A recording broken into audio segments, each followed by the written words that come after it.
Hello दोस्तों, हाय, welcome back. आज हम लोग पढ़ेंगे अरिथमिया के बारे में।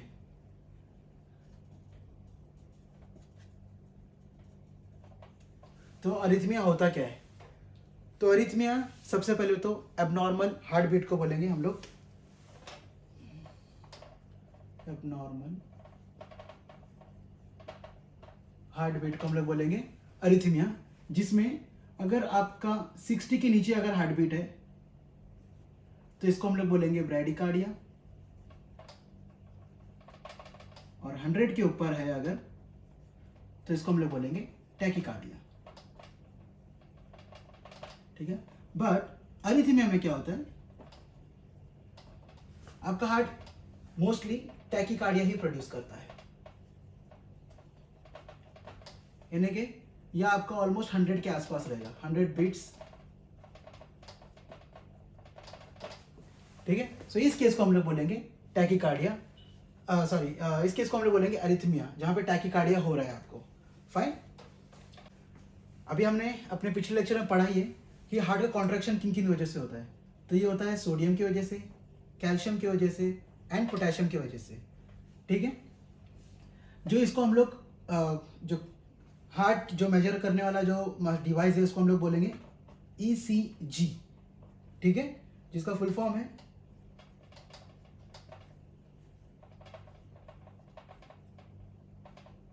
इलेक्ट्रोकार्डियोग्राफ एंड नॉट ग्राम। ठीक है, इसका ध्यान रखें क्योंकि क्वेश्चन में ये दिया रहेगा और आप इजीली ग्राम को सिलेक्ट कर लेंगे, क्योंकि मोस्टली वो ग्राम ही ग्राम ध्यान में रहता है।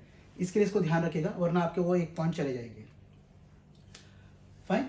अभी हम लोग देखते हैं इसका चार्ट या इसका जो हार्ट बीट है वो कैसा होता है। तो वो रहेगा ऐसा।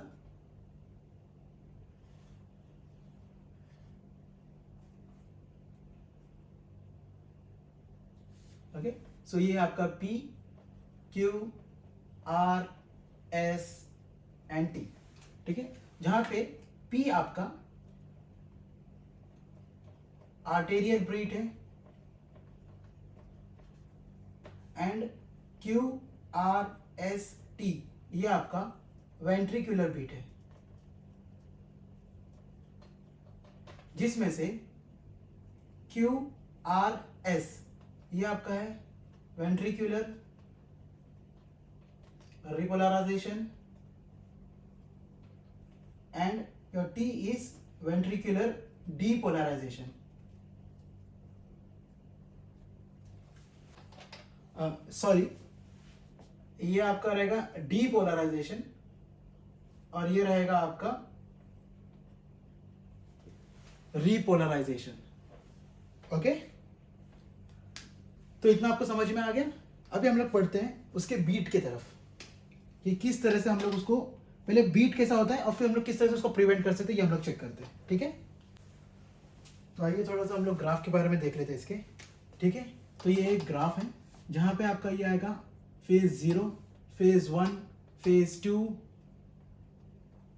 This is phase 3 and this is your phase 4। Okay, so यहाँ पे एक एक करके देख लेते हैं। तो फेज 0 में क्या हो गया, सोडियम का इन्फ्लक्स हुआ है। ठीक है, सोडियम इन्फ्लक्स हुआ है, इसके लिए ये डीपोलराइजेशन हुआ है। सो डीपोलराइजेशन। ठीक है, फेज 1 में क्या हो रहा है कि यहां पे आपका पोटेशियम का इन्फ्लक्स हुआ। पोटेशियम का इन्फ्लक्स होने की वजह से इसने क्या किया, सोडियम के इन्फ्लक्स को रोक दिया है। ठीक है, तो पोटेशियम का इन्फ्लक्स हुआ है एंड क्लोरीन का इफ्लक्स हुआ है। ओके, जिसकी वजह से रिपोलराइजेशन हो गया, रैपिड रिपोलराइजेशन बोल सकते हैं इसे, पोलराइजेशन। ओके, फेज 2 में क्या हो गया, फेज 2 में कैल्शियम का इन्फ्लक्स होने की वजह से यहां पे प्लेटो बन गया, प्लेटो बन गया ये। ठीक है, और फेज 3 में आपका पोटेशियम के इन्फ्लक्स होने की वजह से पोटेशियम का इन्फ्लक्स हुआ और repolarization again, repolarization. And phase 4 को हम लोग बोलते हैं resting membrane polarisation.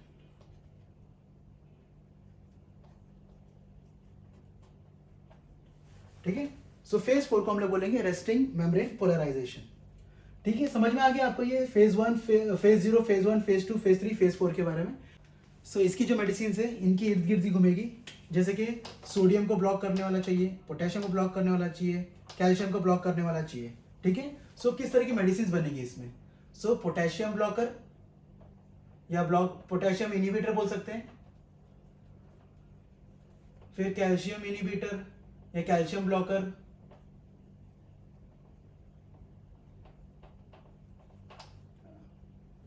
Sodium inhibitor blocker या इनहिबिटर, और जो सबसे इंपॉर्टेंट है वो है बीटा ब्लॉकर, जो सब चीज को कंट्रोल करने में काम आएगा। ओके, सो अब हमको मेडिसिन जो पढ़ने वो इसके रिलेटेड पढ़ना है, और इन मेडिसिन को हम लोग बोलेंगे एंटी एरिथमिक ड्रग्स। ओके, तो हम लोग एक एक करके देख लेते सब कुछ। सो एंटी एरिथमिक ड्रग को 5 क्लास में डिवाइड किया गया है। तो पहला क्लास 1 भी बोल सकते हैं इसे, या फिर इसको हम लोग बोल सकते हैं मेम्ब्रेन स्टेबलाइजिंग एजेंट, या फिर हम लोग इसको बोलते हैं sodium channel blockers.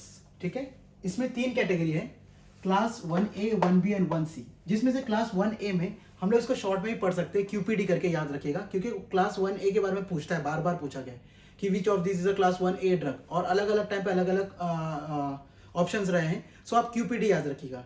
QPD will be your quinidine, P will be your procainamide and D will be your disopyramide. Okay, तो जब QPD के बारे में आप पढ़ेंगे तो इसमें एक और चीज याद रखिएगा कि क्यूनिडिन, जैसे हम लोगों ने याद रखा था कि ये एक एंटी मलेरियल ड्रग है।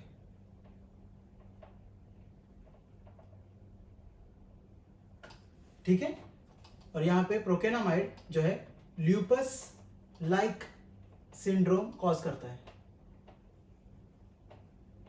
और कौन से मेडिसिन है जो कॉज करते हैं? वो है, हम लोग इसको हिप के तरह से याद रखेंगे, HIP, hip. Okay, so H will be your hydralazine, I will be your isoniazid and P will be your procainamide। ठीक है, सो ल्यूपस लाइक सिंड्रोम में आपको याद रखना हिप, और क्लास 1 में याद रखना आपको QPD। ठीक है, तो ये याद रखना आपको। सो आपके यहाँ पे 2 क्वेश्चंस हो गए, एक and what is your class 1A drug.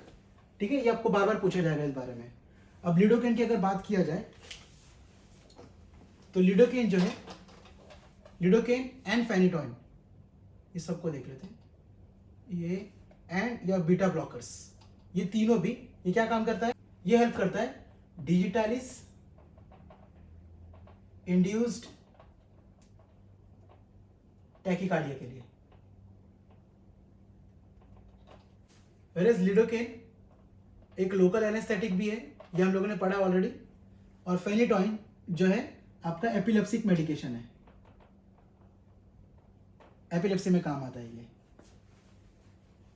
Okay, so let's go to our next class. अच्छा, एक बात, ये क्लास 1A हो गया, क्लास 1B जो है ये वीकली पोटेंट है, weekly potent, and class 1C is strongly potent.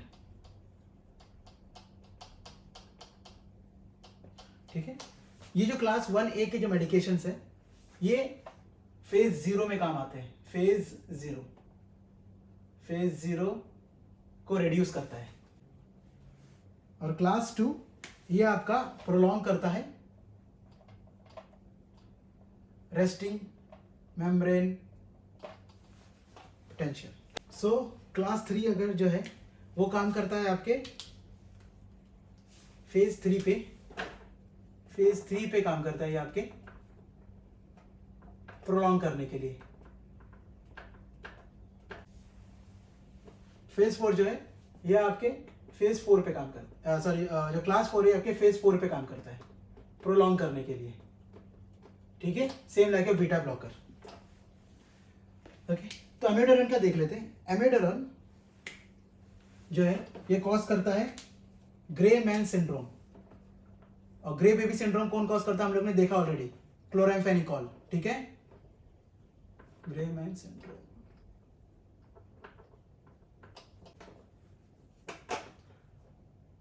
ये पल्मोनरी इडिमा कॉज करेगा।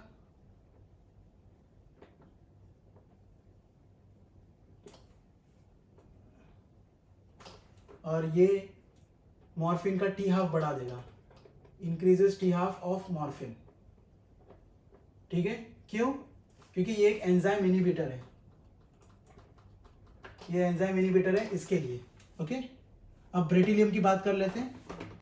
ये इनहिबिट करेगा न्यूरोट्रांसमीटर को, रिलीज ऑफ न्यूरोट्रांसमीटर।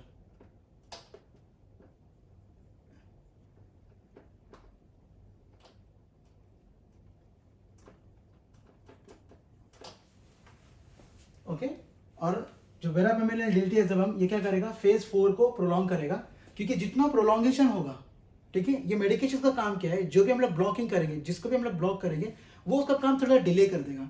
काम डिले करने की वजह से क्या होगा, जो भी आपका फेज इज फास्ट, मतलब जो आपका ग्राफ फटाफट आ रहा था, प्रोलॉन्ग करने की वजह से वो फेज पे स्लोनेस आएगा।